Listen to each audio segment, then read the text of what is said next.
I think with gut health, a lot of people can kind of be intimidated by the topic. Like, what is your gut health? What is your gut? Is it all just a bunch of BS? Yeah. It's not. Yeah. Not anymore, at least. Because now there's science to back it up. Yeah. For a while there wasn't, but now there is. Yes. So I think the first question is, what is your gut? What makes it up, and why is it so important? So your gut is basically, it starts in your mouth and it goes all the way down to your rectum. From your mouth all the way till when it comes out of you. Yep.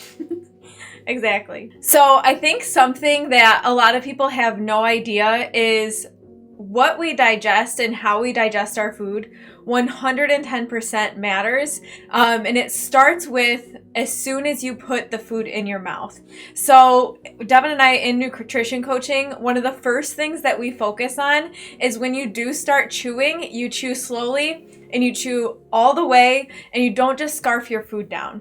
So for you personally, you can even start with this and ask yourself the question, do you rush when you eat your food? Or do you actually take the time to enjoy it? So you may be asking yourself, well, how do I even know if I have an unhealthy gut or a healthy gut, right? Mm-hmm. Well, it's pretty easy to tell if you have an unhealthy gut. Mm-hmm. So, seasonal allergies, yep. That's usually a big tell that something in your gut is just wrong. Another big one is heartburn.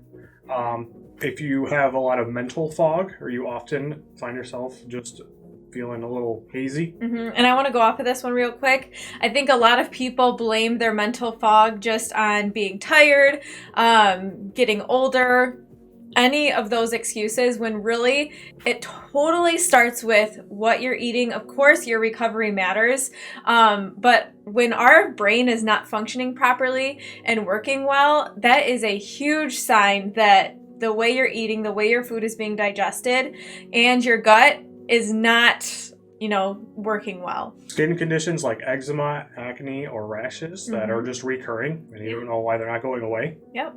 And even going off of that a little bit, it is not normal to have skin conditions like this, right? So our skin, the outside of our body, right, will show what's going on the inside of your body. So if you're not taking care of the inside, eating healthy foods, you're not taking care of your gut health, that's going to come out in your skin. So for example, for me personally, if I eat a lot of dairy, especially highly processed dairies, I start to break out. And it's usually pretty bad too. So that is a huge indicator that something could be going wrong that you're eating or how you're digesting your food. Also, even if you get bloated or get really gassy after you eat, that's a sign that there's something wrong going on in your gut. Mm-hmm. For sure. And the last one is if you aren't going to the bathroom like at least once a day. Yeah. Right? Mm-hmm. Yep, that is a huge sign. It's something that not a lot of people want to talk about, but it's important. You have to make sure that you have a bowel movement once a day. Yep. Otherwise, there's something going in there that isn't right. Mm-hmm. And believe it or not every single health condition, but a majority of health conditions you can fix with what you're eating. Yes. 100%. So basically, when our gut is unhealthy, it causes a lot of inflammation in the body. So you guys might have heard that word before. Basically, that means you have inflammation. So feeling sensations of, stuffiness, that head fog, you're swelling, your joints are hurting, you're just not functioning well. Those are all feelings of inflammation. So the goal really is to bring our inflammation as low as possible so that we can prevent major diseases and serious health issues. So when your gut health is good, you're way less likely to experience damaging inflammation, reducing the risk of serious disease, metabolic diseases, things like cancer, diabetes, Alzheimer's.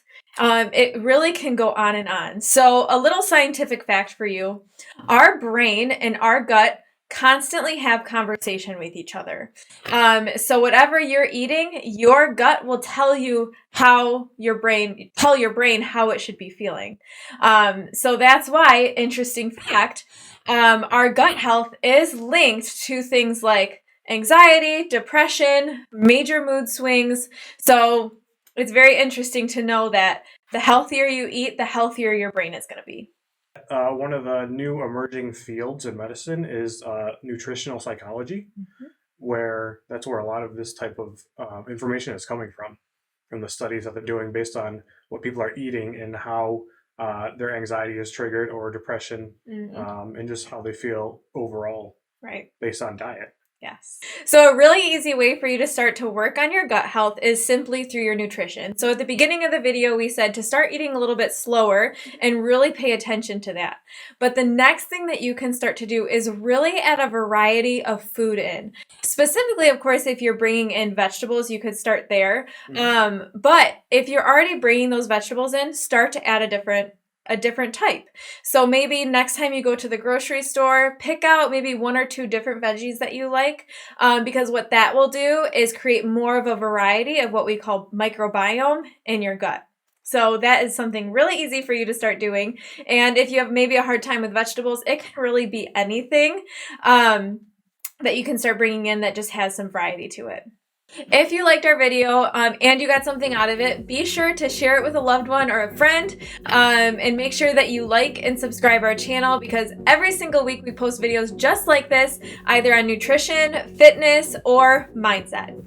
Check out one of these other videos.